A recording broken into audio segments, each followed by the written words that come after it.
अस्सलामुअलैकुम, hi and hello, welcome to the and sports first. खेलों की दुनिया में आप सबको खुश आमदीद कहती हूँ। पेरिस ओलंपिक्स के जिसका आपको और मुझे इंतजार था, शुरू हुआ, हम सब ने एंजॉय किया और खत्म भी हो गया। लेकिन उसके बाद भी अब पेरिस ओलंपिक्स पर बातें जारी हैं, क्योंकि जो यादें पेरिस ओलंपिक्स हमें दे के गया है उनको डिस्कस किया जा रहा है। कुछ यादें ऐसी हैं जो कि बड़ी खूबसूरत हैं, मेमोरेबल हैं। कुछ यादें ऐसी हैं कि जिनको बाज लोग याद भी नहीं करना चाहते।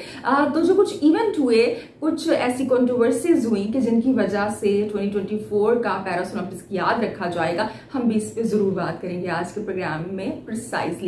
लेकिन उस सबसे पहले कि हम प्रोग्राम का आगाज करें, आप सबका शुक्रिया कि आप सबने ये जो पेरिस ओलंपिक्स का सफर था इसमें मेरा साथ दिया। मैंने इस चैनल पर पूरी कोशिश की कि ये जो पेरिस ओलंपिक्स हो रहा है इसको कवर किया जाए। अपनी सी कोशिश जरूर की और उस कोशिश को कामयाब बनाने में आप लोगों ने बहुत अहम किरदार अदा किया, क्योंकि जब भी आप फीडबैक देते हैं सो वो बड़ा अहम होता है। और आपके इसी फीडबैक की वजह से ये जो पेरिस ओलंपिक्स की ट्रांसमिशन है, ये जो पेरिस ओलंपिक्स को मैं कवर कर पाई, इसमें आप लोगों को क्रेडिट जाता है और आप सबका बेहद शुक्रिया। इसी तरह से साथ रहिएगा, क्योंकि आप लोगों का साथ जो है वो बेहद जरूरी है। पेरिस ओलंपिक्स पर जहां पे पाकिस्तान में अरशद नदीम का गोल्ड मेडल अभी तक सेलिब्रेट किया जा रहा है, बाज लोग वो क्रेडिट लेने की भी कोशिश कर रहे हैं कि जिसमें सबसे ज्यादा आगे है पाकिस्तान की गवर्नमेंट। शहबाज शरीफ जो कि अरशद नदीम को अपना विजन कह रहे हैं, और जो दीगर सियासतदान हैं या कुछ दीगर सियासत से ताल्लुक रखने वाले या स्पोर्ट्स से ताल्लुक रखने वाले लोग आगे भी आ रहे हैं। स्पोर्ट्स बोर्ड जनाब जो कि पहले कहीं भी दिखाई हमें नहीं देता, ओलंपिक एसोसिएशन जो कि गायब रहती है सीन से, वो भी अब आगे आए हैं, अरशद नदीम का क्रेडिट ले रहे हैं। नो डाउट कहीं ना कहीं उनको क्रेडिट जाता है, लेकिन क्या वाकई इतना क्रेडिट जाता है जितना वो मांग रहे हैं, जितना वो कह रहे हैं? क्योंकि अगर ये गोल्ड मेडल किसी ने हासिल किया है तो वो अरशद नदीम ने और उनके कोच ने हासिल किया है, जिसका अरशद नदीम बार बार जिक्र भी करते हैं। तमाम तर ऑड्स के बावजूद कामयाबी हासिल की है। तो जो लोग पाकिस्तान में खासतौर पे सियासतदान, हमारे वजीर आजम क्रेडिट ले रहे हैं, मैं उनसे रिक्वेस्ट करूंगी कि वाकई अगर आप कहते हैं आपने अरशद नदीम के लिए कुछ किया है, तो जो बाकी की स्पोर्ट्स हैं कि जिसमें अभी तक कोई मेडल नहीं आया, चाहे हमारी नेशनल स्पोर्ट्स हॉकी है या इंडिविजुअल गेम्स हैं, इंडिविजुअल स्पोर्ट्स हैं, उनमें कुछ करें। मेडल से पहले कुछ करके दिखाएं और फिर जब खिलाड़ी मेडल जीत जाएं तो फिर आप जरूर तारीफ के और क्रेडिट के हकदार बने। हम खुले दिल से आपको क्रेडिट देंगे। इंडिया में वहां पर दूसरी जानिब मेडल आए हैं, लेकिन उन मेडल्स के बावजूद लोग परेशान हैं। बात हो रही है, डिबेट हो रही है कि ये जो पेरिस ओलंपिक्स 2024 हैं ये एक फेलियर रहा है इंडिया के लिए या ये कामयाब रहे हैं। आप लोग क्या कहते हैं? पेरिस ओलंपिक्स 2024 को आप लोग इंडिया के लिए कैसे रैंक करते हैं? ये कामयाब सफर रहा इंडिया का पेरिस ओलंपिक्स का, या फिर आप कहते हैं बिलो द पार सफर रहा है, वैसा रिजल्ट नहीं आया जैसा कि एक्सपेक्ट कर रहे थे? इस पे आप लोग अपनी राय का इजहार जरूर कीजिएगा कमेंट सेक्शन में।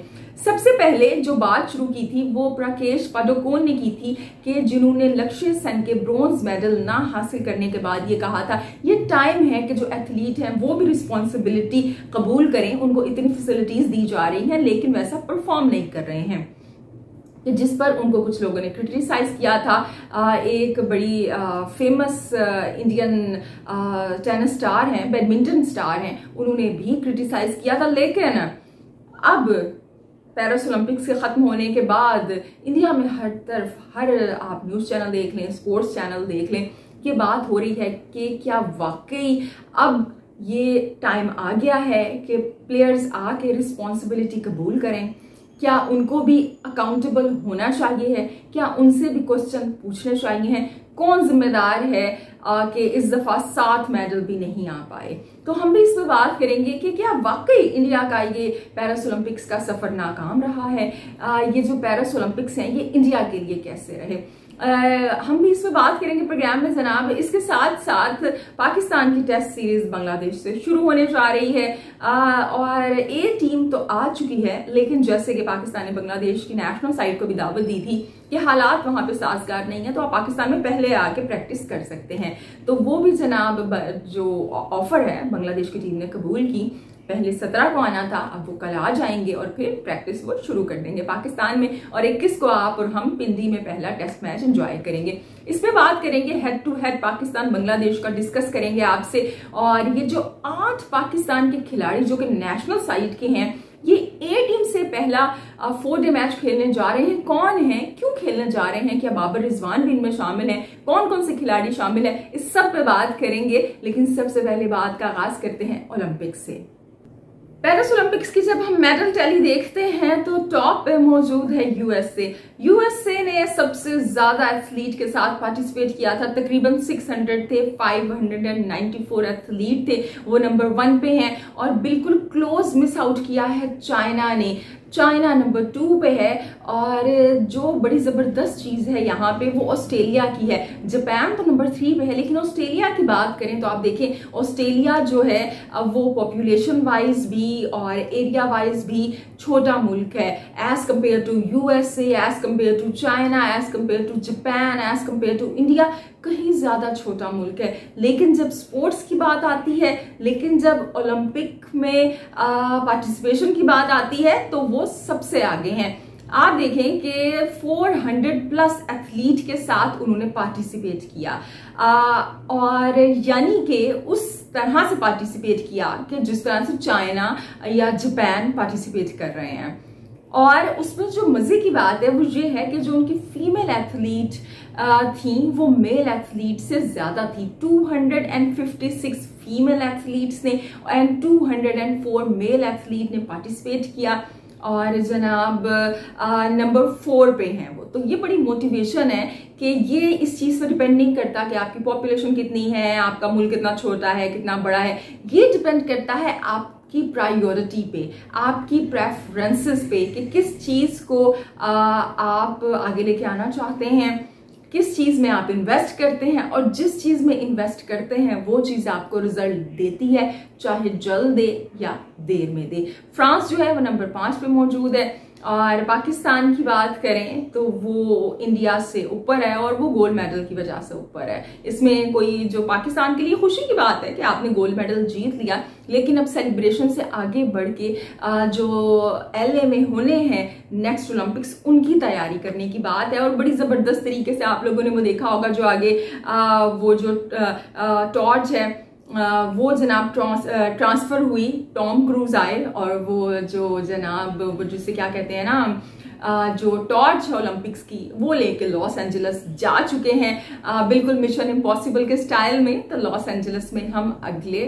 ओलंपिक्स देखेंगे और उम्मीद करते हैं कि पाकिस्तान की जानिब से कहीं ज्यादा अच्छी पार्टिसिपेशन हो और मेडल्स भी आए। और इंडिया की बात करें तो इंडिया में नो डाउट डिस्पेयर है, डिसअपॉइंटमेंट है। 117 एथलीट्स के साथ आपने पार्टिसिपेट किया, बड़ा पैसा इन्वेस्ट किया और कोई फंड्स का इशू नहीं है, कोई फैसिलिटीज का इशू नहीं है। इशू सिर्फ ये आया कि मेडल वैसे नहीं आ पाए।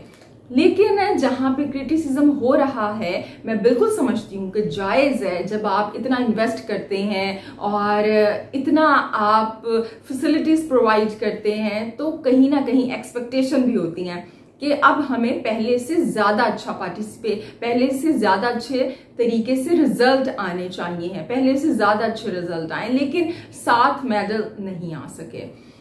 तो नाउम्मीदी तो होगी। लेकिन एक बात याद रखें आप, एक चीज को बिल्कुल नहीं भूलना चाहिए कि जो 6 ऐसे मेडल्स हैं जो कि आ सकते थे कि जिन्होंने नंबर 4 पे फिनिश किया है, चाहे आप आर्चरी की टीम की बात कर लें, चाहे आप स्कीट की जो टीम इवेंट था उसकी बात करें, या आप यहाँ पे अर्जुन भबूता की बात करें, मनून का जो एक तीसरा मेडल मिस हो गया उसकी बात कर लें, लक्ष्य सेन की बात कर लें और मीराबाई चानू की बात करें। ये ऐसे मेडल हैं जो कि आ सकते थे और इंडिया के पास अगर ये मेडल होते तो इंडिया डबल फिगर्स में दाखिल होता। अच्छी बात यह है कि इस नंबर 4 को सेलिब्रेट नहीं किया जा रहा। पाकिस्तान की तरह नहीं है कि सेमीफाइनल में पहुंच गए कमाल कर दिया, फाइनल में पहुंच गए कमाल कर दिया। वो इस चीज पे क्रिटिसाइज कर रहे हैं और ये एक अच्छी अप्रोच है कि आप जीत से कम किसी चीज पे बात नहीं करना चाहते। स्टैंडर्ड्स हाई रखे हैं तो यकीनन उन स्टैंडर्ड्स पे ये एथलीट जरूर पूरा उतरेंगे फ्यूचर में। इंडिया में जब हम ओलंपिक्स में मेडल्स की बात करते हैं तो मेरे ख्याल से सबसे ज्यादा जो पार्टिसिपेशन रही है वो हरियाणा की रही है, स्टेट की।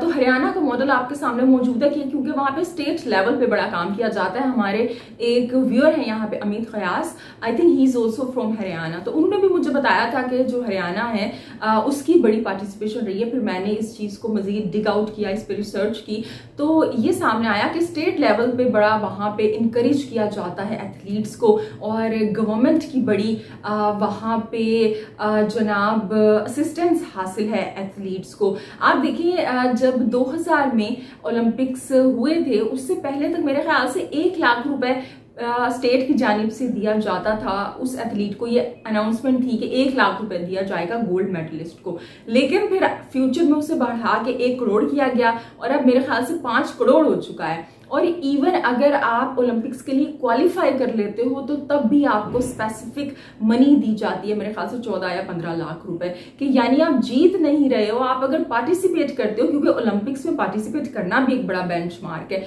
तो भी आपको जनाब रिवॉर्ड किया जाता है।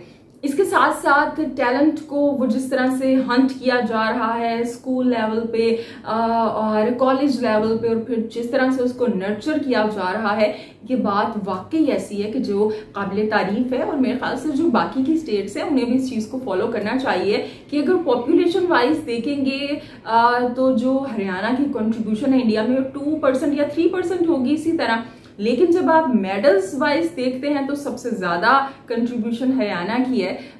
तो इंडिया के अंदर ही एक एग्जाम्पल मौजूद है कि जो कि बाकी स्टेट्स को भी फॉलो करनी चाहिए है। और जनाब जब हम ओलंपिक्स में इवेंट्स की बात करते हैं तो बड़े यादगार हमने कुछ इवेंट्स यहाँ पे देखे, बड़े नए रिकॉर्ड यहाँ पे बने। खासतौर पे अगर मैं यहाँ पे साइमन बाइल्स की बात करूँ तो शी इज द एथलीट के जो कि मैंने पहले भी कहा था सबसे ज्यादा डेकोरेटेड है और 11 ओलंपिक के मेडल्स हो चुके हैं, अभी भी 4 मेडल्स उन्होंने मेरे ख्याल से वो जीते हैं। यूक्रेन में आप देखें हालांकि वहाँ पे जंग चल रही है, वो फैसिलिटीज़ नहीं है, लेकिन जो हाई जंप के अंदर रिकॉर्ड बनाया वो यूक्रेन की यारो सलावा ने बनाया कि जिन्होंने हाई जंप की जनाब 2.10 मीटर की। और इसी तरह से यूएसए के जो नोआ लाइल्स हैं उनकी जो 100 मीटर की रेस थी उसमें इतनी ज़बरदस्त आप देखें क्या फिटनेस का लेवल सामने आया कि 20 सेकेंड की रेस थी लेकिन 10 सेकेंड के अंदर अंदर सारे जो रनर्स हैं, सारे जो कंपेटिटर्स थे वो लाइन पे पहुंच चुके थे। तो बस वो बेयर मार्जिन से नोआ लाइल्स जो है वो नंबर 1 आए, वरना वो जो जमीका के थे उनके साथ बड़ा टफ कंपटीशन हो रहा था उनका। वो बड़ा एक जबरदस्त इवेंट था कि दुनिया के अंदर आप देखें जो फिटनेस के लेवल है वो कहाँ पे पहुंच चुके हैं। सो आगे जैसे जैसे हम प्रोग्रेस कर रहे हैं कंपटीशन में मजीद इजाफा हो रहा है। इसी तरह जो फ्रांस के लोनियल मार्सेट थे कि जिन्होंने 400 मीटर इंडिविजुअल मेडले के अंदर परफॉर्म किया, वो he was too good, he just swim like the shark और उन्होंने मेडल भी जीता और जनाब नया रिकॉर्ड भी बनाया। इसी तरह से अरशद नदीम को हम कैसे भूल सकते हैं। अरशद नदीम जब मैं एक चैनल पे स्पोर्ट्स चैनल पे उन्होंने ओलंपिक्स का ओवरऑल कोई स्पोर्ट्स चैनल है उन्होंने पिक्चर लगाई हुई थी और वो एथलीट बताए थे जो प्रोमिनेंट रहे, उसमें Arshad Nadeem was the person जो कि उन तमाम एथलीट में शामिल थे। तो बड़ा प्राउड फील हो रहा था कि पाकिस्तान की भी रिप्रेजेंटेशन है। देखें अब ये तो दुनिया भर में किसी को नहीं पता ना कि किन हालात में वो आया है, या हर एक को नहीं पता कि हमारे ओलंपिक एसोसिएशन के क्या हालात हैं, गवर्नमेंट की जानिब से बिल्कुल सपोर्ट नहीं है, या स्पोर्ट्स बोर्ड की क्या कहानी है। वहां पे तो यही बात है कि जनाब पाकिस्तान के अरशद नदीम ने गोल्ड मेडल जीत लिया। तो जीत को याद रखा जाता है, जीत को सेलिब्रेट किया जाता है। इसी तरह से एक बड़ी कंट्रोवर्सी सामने आई यहाँ पे हमारे वो जेंडर इशू जो आया बॉक्सिंग का। अल्जीरिया की जो बॉक्सर थी लेकिन फिर उन्होंने फाइनली गोल्ड मेडल भी जीत लिया। और जो सेन रिवर है उसमें हमने आफ्टर 100 ईयर स्विमिंग होते हुए देखी, और उसमें जो फ्रांस की गवर्नमेंट है, उनका स्पोर्ट्स बोर्ड है, उसको बड़ा क्रेडिट जाता है कि जिस तरह से उन्होंने उसको इस चीज़ को मेक श्योर किया कि वो स्विमिंग हो सके, और उस पर वो जिस तरह से इन्वेस्टमेंट की, उसे क्लीन किया। तो बड़े ज़बरदस्त हमने इवेंट्स वो देखे। मनु की बात करें तो वो इंडिया की पहली ऐसी जनाब शूटर बनी जो कि 2 मेडल लेके आई, तीसरा भी लेके आ सकती थी but she just missed it out. और यहाँ पे अरशद नदीम की बात हो रही है तो नीरज चोपड़ा की बात ना हो, ऐसा तो मुमकिन नहीं है। अरशद नदीम ने गोल्ड मेडल तो जीत लिया है, लेकिन जब आप स्टैंडर्ड्स हाई सेट कर देते हैं तो आपको ज्यादा मेहनत करनी पड़ती है, ज्यादा रिस्पॉन्सिबिलिटी आ जाती है। अरशद नदीम ने नया रिकॉर्ड बना दिया है, लेकिन अब उस रिकॉर्ड को मेंटेन करना भी एक बड़ी रिस्पॉन्सिबिलिटी होगी, और उसके लिए अरशद नदीम को ज्यादा मेहनत करनी पड़ेगी।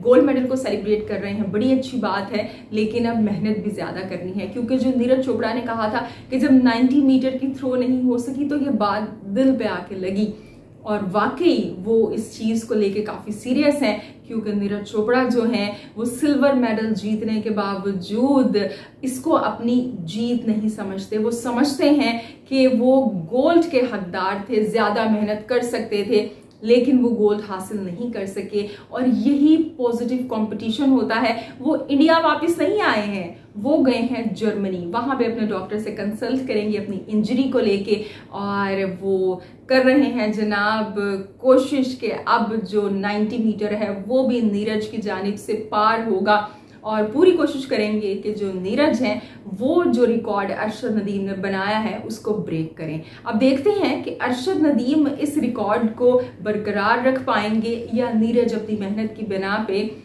इसे तोड़ देंगे, ये तो फ्यूचर डिसाइड करेगा। लेकिन जनाब ये जो पॉजिटिव कंपटीशन है ये बेहद ज़रूरी है, और यही गेम की खूबसूरती है, और यही इस गेम को मज़ीद इंटरेस्टिंग बनाता है। ओलंपिक से अब आते हैं जनाब स्पोर्ट्स में हम क्रिकेट की जानिब। क्रिकेट में जैसे कि मैंने आपको कहा कि पाकिस्तान वर्सेस बांग्लादेश की सीरीज शुरू होने जा रही है। ए टीम भी बांग्लादेश की पाकिस्तान के टूर पे है, और ये बांग्लादेश की टीम का उनकी नेशनल साइड का 2020 के बाद पहला टूर है। 2020 में एक टेस्ट मैच खेला गया था पिंडी में, लेकिन जब दूसरा टेस्ट मैच खेला जाना था तो कोविड की वजह से वो कैंसिल हो गया था। उसके बाद बांग्लादेश की टीम आई है जनाब पाकिस्तान 2020 के बाद। अब ए टीम भी आई है, बड़ी अच्छी बात है, हमारी ए टीम को भी खेलने का मौका मिले। लेकिन अब खबरें ये सामने आ रही हैं कि जो पहला मैच है ए टीम के साथ, उसमें पाकिस्तान की नेशनल साइड के नेशनल स्क्वाड के 8 खिलाड़ी शामिल हैं। अब वो नाम अगर आप देखिए, उनमें से कुछ नाम तो जस्टिफाई करते हैं, ठीक है, नए हैं, लेकिन कुछ नाम ऐसे हैं कि जिनको देख के मुझे हैरत हो रही है कि जो पीसीबी है या जो मैनेजमेंट है उसने क्या सोच के इन नामों को जनाब सजेस्ट किया है, और वो ए टीम के सामने इन्हें खिलाएंगे। सबसे पहला नाम है सरफराज अहमद का। सरफराज अहमद का जो कैलिबर है, जो एक्सपीरियंस है, आपके ख्याल में ये सूट करता है कि वो बांग्लादेश की ए टीम के सामने खेलें? नसीम शाह ए टीम के सामने खेलेंगे। मीर हमजा का नाम भी उन 8 खिलाड़ियों में शामिल है जो कि बांग्लादेश की ए टीम के साथ पहला मैच खेलेंगे, जो कि मेरे लिए बड़ी हैरानगी की बात है। मीर हमजा एक बड़ा नाम है, पाकिस्तान से खेल चुके हैं, डोमेस्टिक में बेतहाशा परफॉर्मेंस है उनकी। तो ये बात कहाँ पे जायज है कि आप उन बच्चों के सामने अपने इतने एक्सपीरियंस खिलाड़ियों को खिला रहे हैं? बाकी जो नाम है, अगर आप देख लें, हुरैरा को देख लें या साइम को देखें, या जनाब यहाँ पे कामरान गुलाम की बात कर लें, तो चले समझ में आता है। मोहम्मद अली भी हालांकि यहाँ पे नहीं होने चाहिए थे, पाकिस्तान की जानिब से वो टेस्ट खेल चुके हैं, लेकिन चलें, उन्होंने भी काफी अरसे से लंबी क्रिकेट नहीं खेली है, ओके। हालांकि वो अभी देखें, वो आए हैं वहां से, ऑस्ट्रेलिया से, बांग्लादेश की ही ए साइड से 4 डे क्रिकेट खेल के। तो वैसे तो मोहम्मद अली को भी नहीं होना चाहिए था, मोहम्मद अली का नाम भी शामिल है। तो जो यंग वो लड़के हैं कि जिन्होंने इससे पहले नेशनल साइड में नहीं खेला या कम खेला है, उनका नाम होना समझ में आता है। लेकिन अब सरफराज जैसा नाम, नसीम शाह जैसा नाम होगा तो ये तो बड़े क्वेश्चन रेज करता है। मुझे पीसीबी की अप्रोच बिल्कुल समझ नहीं आती है कि आप क्या सोच के प्लानिंग करते हैं। और जब आप इस तरह की प्लानिंग करेंगे तो फिर क्या आउटकम आएगा। सो अब आई डोंट नो कि ये अब खेलेंगे मैच या नहीं, लेकिन बहरहाल नाम इनके शामिल हैं उन खिलाड़ियों में, उस स्क्वाड के अंदर जो पहला मैच खेलेंगे सऊद शकील की कैप्टनसी के अंदर।